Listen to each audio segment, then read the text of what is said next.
안녕하십니까. 반갑습니다.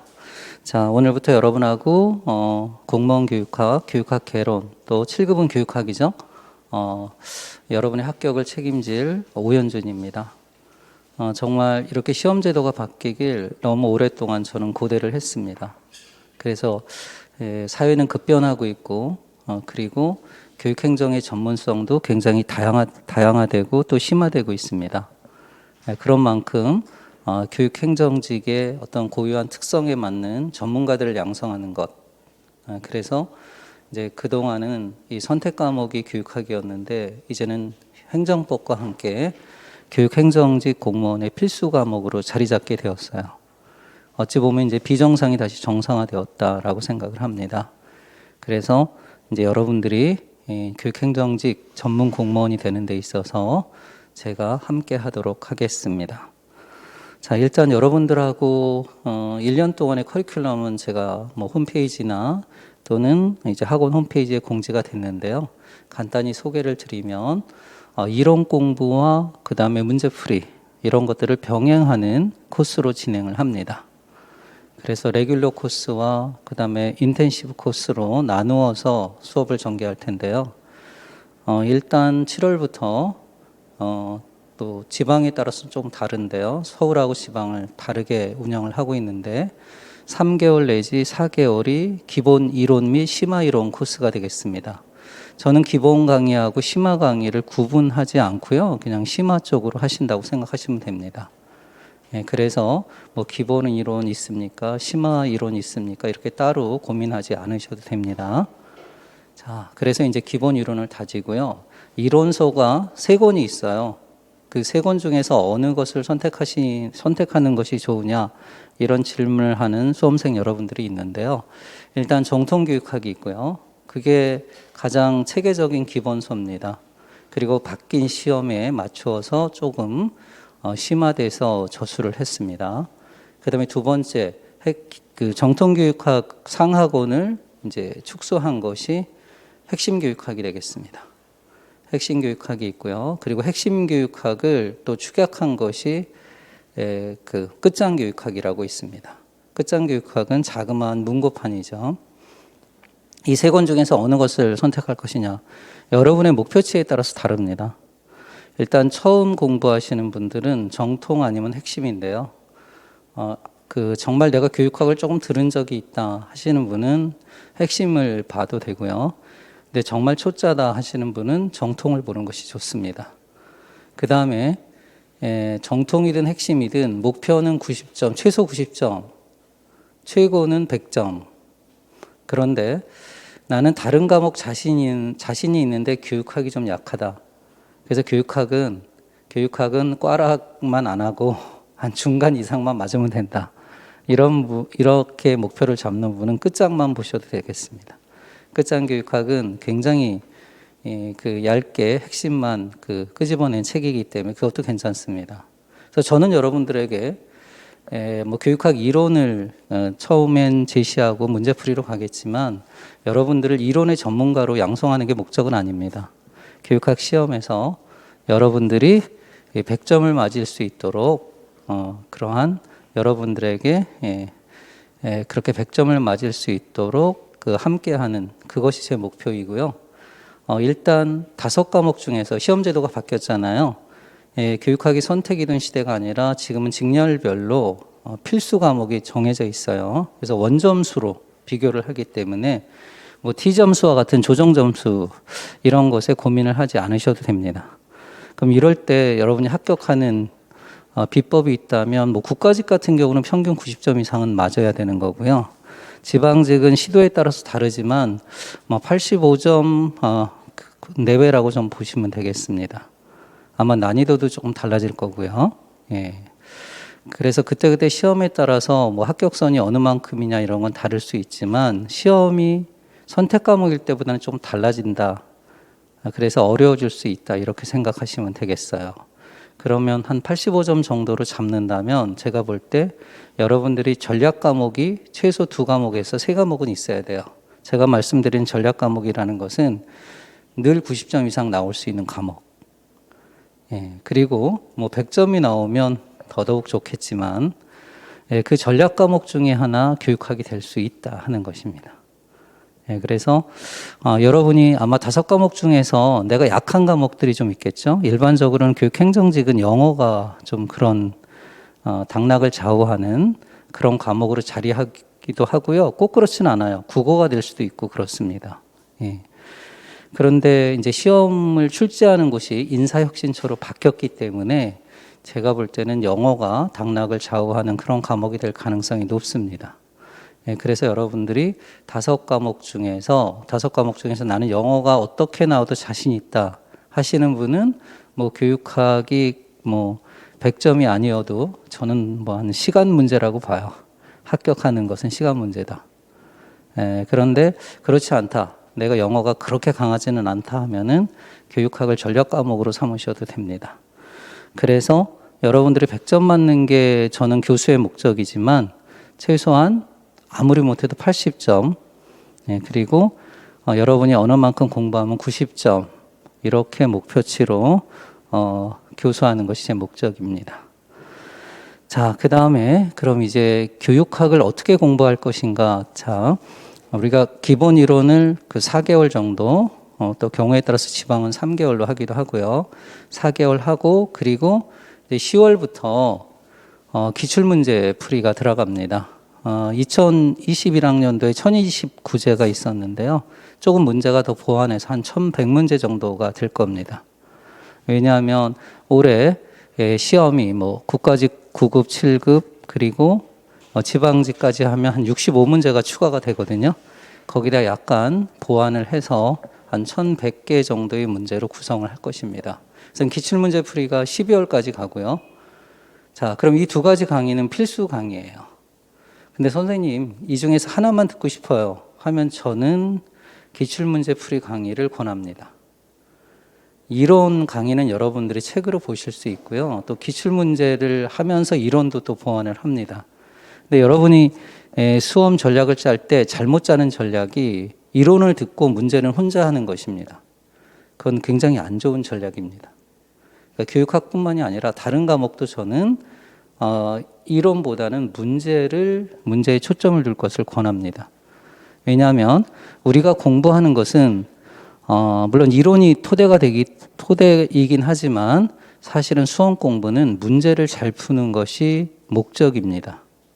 그래서 여러분이 문제를 내가 풀어보고 뭐 해설서를 보고 이해하면 된다. 뭐 그렇게 하실 수도 있지만 물론 제 기출문제집 해설서가 정말 잘 돼 있어서 그래도 되겠지만 문제와 관련된 또 다른 영역의 이론들을 총 이렇게 엮어가는 게 문제풀이에요.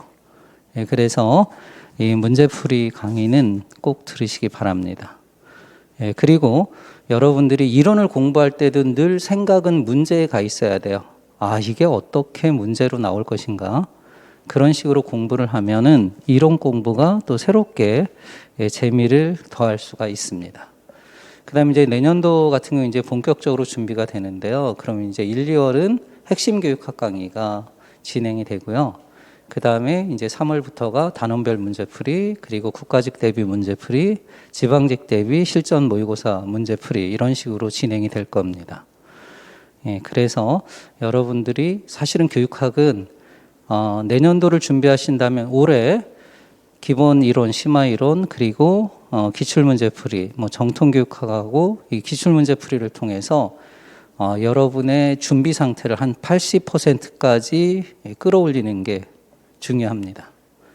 그리고 내년도부터는 이제 본격적인 수험 공부에 들어가는 거니까 이 5과목을 고루고루 공부하는 학습 전략, 이렇게 실전에 대비해서 준비하시는 게 좋습니다. 자, 이게 이제 제 1년의 커리큘럼이고요.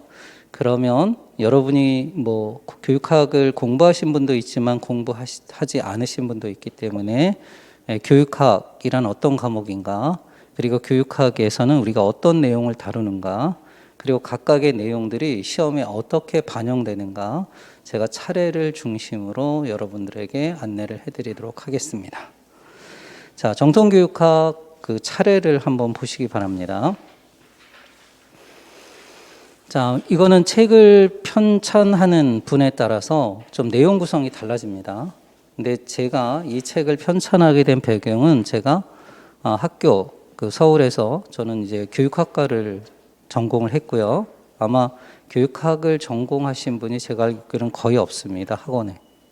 예, 그리고 서울에서 중학교 선생님으로 한 22년 동안 재직을 했었습니다.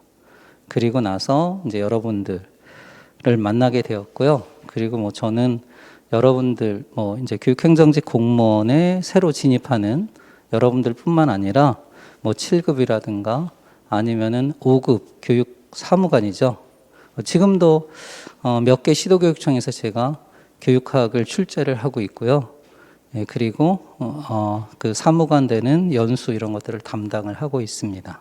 그래서 아마 여러분들이 이 커리어를 쌓는데 제가 많은 도움이 될 것입니다. 자, 그럼 이제 저는 학교 경험을 바탕으로 교육학의 내용 구성을 했습니다. 학교 교육의 그 몸통이라고 할 수 있는 부분들이 4장부터 10장이에요. 그럼 1장부터 3장까지는 교육과 교육학으로의 초대입니다, 여러분.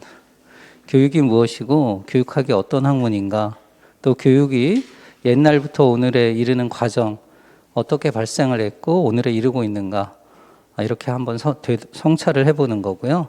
이제 4장 교육 철학부터 10장 교육 평가까지가 학교 교육의 사실은 이제 본질, 몸통이라고 보시면 되겠습니다.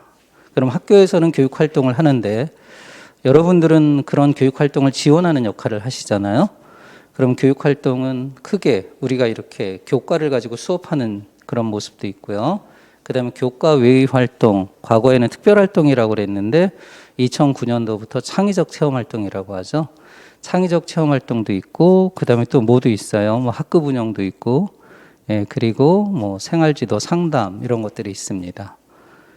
자, 이런 내용들을 4장부터 10장까지 다루는 거고요.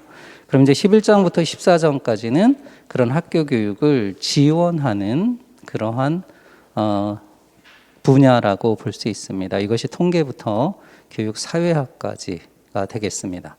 이렇게 세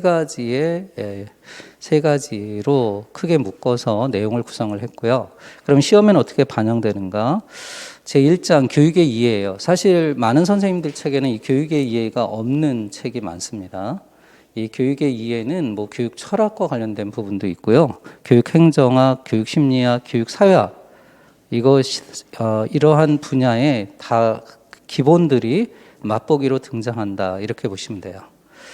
1장 교육의 이해는 한 문제에서 많게는 3문제 정도까지가 출제가 됩니다. 그 다음에 1장 교육의 이해는 교육과 교육학이란 어떤 것인가, 또 교사는 어떤 역할을 하는가, 또 교육에는 어떤 종류들이 있는가, 그러한 교육이 잘 될 수 있도록 또 법제적인 장치들이 어떤 것이 있는가, 그런 것들을 여러분에게 안내하는 거고요. 그다음에 2장과 3장은 교육의 역사입니다. 그러니까 우리나라와 그 서양 교육의 역사가 어떻게 시작되고 오늘에 이르고 있는가. 자, 한국 교육사는 최근에 출제 비중이 커지고 있습니다. 그래서 한 문제는 반드시 나오고요. 뭐 2문제 정도까지 출제가 되기도 합니다. 그 다음에 이제 서양 교육사인데요. 이 서양 교육의 발생, 주로 이제 사상적인 흐름인데요. 서양 교육사는 과거에는 필수적으로 한 문제가 나왔는데요. 최근엔 출제가 안 되기도 합니다. 그래서 0에서 하나, 그렇지만 하나로 보시는 게 좋습니다. 자, 그 다음에 4장부터가 교육의 본론이라고 얘기를 했어요. 4장은 교육 철학. 교육 철학은 왜 우리가 교육을 하는가, 이것에 대한 미시적으로 볼 때는 탐구라고 볼 수 있습니다. 교육 철학에서는 한 문제가 나온다, 또는 2문제까지 나올 수 있습니다. 근데 이 교육 철학과 3장 교육사는 이제 사철학인데요. 이게 연계가 돼 있어요. 그래서 서양 교육사가 한 문제도 안 나오면 교육 철학이 한 2문제 정도 나올 수 있습니다.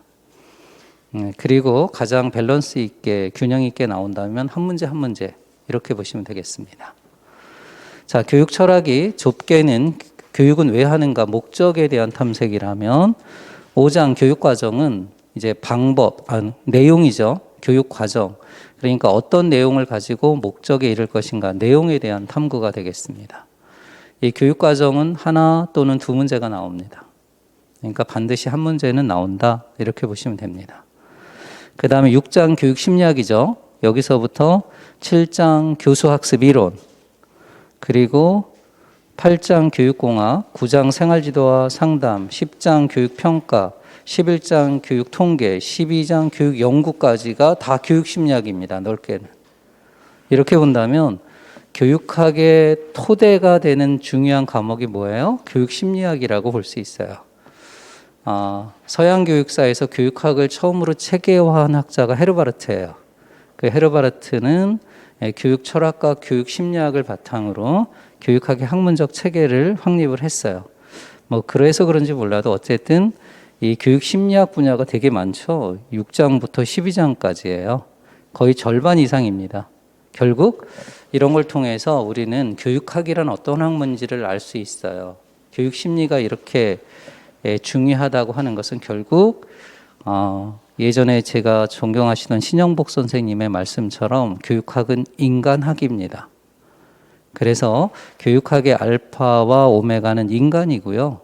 인간에 대한 이해, 그리고 인간을 어떻게 성장하고 또 인간이 엮어가는 세상을 어떻게 변화시킬 것인가, 그런 걸 탐구하는 학문이기 때문에 이런 심리가 차지하는 비중이 되게 크다라고 볼 수 있습니다. 우리가 이제 좁게는 6장 교육심리죠. 그럼 여기서는 그 학습자의 특성을 잘 알아야 우리가 그에 알맞은 맞춤형 방법을 구안할 수 있겠죠. 그래서 6장 교육심리학부터는 교육 방법에 대한 탐색이라고 보시면 되겠습니다.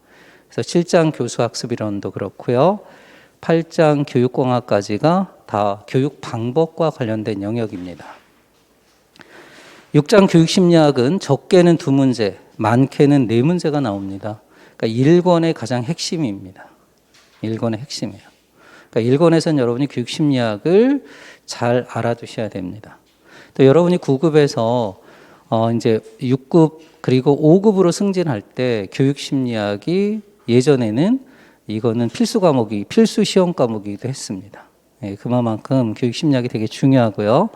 그 다음에 이제 7장 교수학습 이론은 한 문제. 예, 그 교수학습 이론은 일단 교육행정을 어떻게 우리가 개념을 정의할 것인가 라고 볼 때 교수학습의 목표 달성을 지원하는 영역이라고 볼 때, 그래서 이제 교수학습을 잘 알아두셔야 됩니다. 그 다음에 이제 2권으로 넘어가죠. 2권에서 교육공학입니다. 공학이라고 하는 것은 테크놀로지죠. 특히 최근에 교육에서 가장 발전하는 영역이 교육공학입니다. 코로나19가 이렇게 팬데믹 현상이 벌써 2년째 지속되고 언제 끝날지도 모르는 이러한 상황에서 언택트 수업 또는 온택트 수업이라고 하죠. 과거에는 전혀 생각하지도 않은 그러한 교육의 패러다임들이 등장을 하고 있고, 그래서 굉장히 변화무쌍한 그 영역이 교육공학입니다. 그래서 이 교육공학은 뭐 출제될 확률이 높긴 하지만 이게 계속 변화를 하고 있기 때문에 학문이라는 것은 어느 정도 그 현상이 안정적으로 자리할 때 문제가 나오거든요. 예, 그래서 사실은 0에서 1 정도가 출제가 됩니다. 근데 9급 교육학개론에서는 거의 출제가 안 되고요. 7급 정도에서는 최신의 그러한 이론들이 간간히 출제가 되기 때문에 1 정도 나올 수 있습니다. 자, 학교의 교육활동은 교과와 교과 외 영역, 뭐 창체나 생활지도로 구성이 되는데요. 그래서 이제 9장 생활지도의 가장 핵심적인 상담을 다루게 됩니다. 자, 뭐 여기서도 한 문제 정도 출제될 수 있다, 이렇게 보시면 됩니다. 자, 학교 교육의 본질 중에서 가장 마지막이 교육평가입니다. 자, 교육평가는 교육 철학, 교육은 왜 하는가, 목적, 교육과정, 내용, 그리고 교육 심리학부터 방법. 자, 이런 방법이 적절하게 활용됐는가를 점검하는 성찰적 과정이라고 볼 수 있습니다. 교육 목표 달성 정도를 확인하는 게 바로 평가죠. 그래서 평가는 이거는 뭐 출제가 반드시 되는 영역이고요. 한 문제 또는 2문제 정도까지 출제가 됩니다. 예. 자, 그 다음에 우리가 이제 교육의 본질 부분들을 다루었고요. 11장 통계부터는 이러한 교육과 관계되는 뭐 지원하고 연구하는 그런 영역을 다루게 됩니다. 자, 11장 교육 통계. 통계는 한마디로 하면 수입니다, 수. 교육 현상을 우리가 보다 정확하게 이해하려는 그러한 교육학의 영역이라고 보시면 됩니다. 통계는 0에서 하나. 그러니까 출제되지 않을 수도 있고요. 한 문제 정도가 출제가 된다. 이렇게 보시면 됩니다. 그 다음에 이제 12장 교육 연구죠. 연구라는 것은 우리가 현장에서 만나는 많은 문제들이 있어요. 그런 문제들을 해결하려는 과학적 노력이라고 보시면 됩니다. 교육 연구도 0에서 하나입니다. 근데 이제 통계도 연구도 각각 0에서 하나지만 통계는 하나에 가까운 0이고요. 그 다음에 연구는 구급교육학 개론에서는 0에 더 가깝습니다. 그리고 7급은 1에 더 가깝다라고 보시면 돼요. 그래서 7급을 준비하시는 분들은 교육 연구도 잘 보셔야 됩니다. 그리고 또 7급은 올해부터 달라지는 게 국가직 7급은 지방직 7급은 거의 없다고 보시면 되고요. 국가직 7급 같은 경우 25문제잖아요. 그러니까 문제 수가 늘어났어요. 요거는 교육행정직의 9급에 있어서도 변화가 될 수가 있어요. 왜냐하면 교육행정직렬을 특징 짓는 과목이 교육학이거든요. 근데 교육학이 20문제로는 너무 적다. 그래서 7급은 25문제예요. 그래서 앞으로 변화가 된다면 그런 논의도 있었어요. 국영수는 그냥 패스페일로 가고, 아니 국어, 영어, 국사는 패스페일로 가고 전문 과목의 문제 수를 뭐 25문제나 50문제로 낸다. 뭐 그런 논의도 좀 있긴 있었는데요. 어쨌든 7급의 그런 변화는 공직사회를 어떻게 변화시킬 것인가, 또 9급 시험에도 영향을 줄 수 있는 그런 측면이라고 볼 수 있어요. 그 다음에 이권의 핵심, 그리고 교육학 개론 전체 중에서 가장 출제 비중이 높은 영역을 만나게 되죠. 이것이 13장 교육행정입니다. 자, 교육행정은 적게는 4문제, 많게는 8문제까지 출제가 된 적이 있어요. 그러니까 뭐 몇 번을 강조해도 지나침이 없죠. 왜 교육행정의 출제 비중이 이렇게 높은가? 한 가지 이유는 우리가 교육행정직을 꿈꾸는 공무원이기 때문에 그렇습니다. 근데 이거는 조금 우리가 뭐라고 할까요? 그 의미를 순수하게 부여한 거고요. 실제적인 이유는 다른 데 있습니다. 왜냐하면 출제위원들 또는 선제위원들, 그러니까 출제위원하고 선제위원이 다르거든요. 이제 뭐 예를 들어서 여러분이 국가직이나 지방직이나 시험을 본다면 출제위원들이 뭐 15일 내지 한 30일, 보통 한 15일 내입니다. 합숙을 하면서 문제를 출제를 하거든요. 그럼 문제를 출제할 때 2배수로 출제를 해요. 그럼 그 중에서 20문제를 이제 뽑는 것이 선제위원들이에요. 선제위원들이. 근데 그렇게 출제위원과 선제위원들이 대학 교수들로 한 2명 이상으로 구성이 되는데 그 2명 이상이 반드시 들어가는 그 출제위원 교수들의 전공이 교육행정입니다. 그러니까 교육행정학 교수들은 꼭 들어가니까 팔이 안으로 굽는다고 교육행정 문제를 많이 내는 거예요. 그리고 또 지저분한 인간은 법률을 내는 거죠. 그죠? 그러니까 이게 정말 그 행정직 교수들이 그 문제의 어떤 이의제기 이런 걸 되게 두려워하기 때문에 법률은 별로 이의제기가 없잖아요. 그래서 간간히 그렇게 나오는데 사실 교육학 개론에서는 우리가 법률 같은 경우는 실무에서 다뤄도 되는 부분이기 때문에 제 개인적으로는 여러분이 교육학 개론에도 이미 법률들이 많이 나와 있어요. 그런 것만 잘 보시면 걱정이 없습니다. 그래서 법률 때문에 너무 스트레스를 받지 않으셨으면 합니다. 그래서 교육행정직 공무원, 교육행정직 전공하는 교수들이 들어가기 때문에 이 출제 비중이 커져요. 근데 좀 양심 있는 교육행정직 교수는 한 4문제 정도 내는 거고요. 대책 없는 교수는 6문제, 막 8문제 내는 겁니다. 예. 자, 그래서 교육행정은 어느 것 하나 중요하지 않은 게 없어요. 거의 다 나오고. 그리고 최근에는 이제 그 교육은 어찌 보면 백과사전학이잖아요. 예, 그래서 어떤 현상이 그냥 교육만 다 붙이면 됩니다. 행정에 교육 붙이면 교육행정학이고 심리학에 교육 붙이면 교육심리학이고 이렇습니다. 예, 그런데 심리학 같은 경우는 인문사회학 교수들은 조금 본질에 입각해서 출제하려는 경향이 되게 강해요.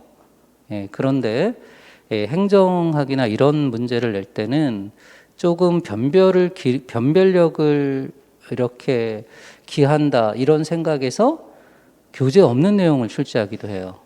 사실은 근데 그런 부분들이 어디에 나오는 거냐면 행정학에 나오는 것들을 끌어서 출제하기도 한다는 거죠. 예?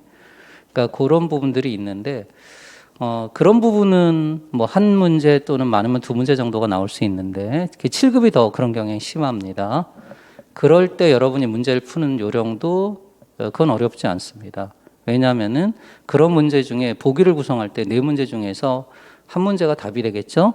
나머지 세 문제는 세 개의 선택지, 선지들은 우리가 아는 내용이 나온다는 것이.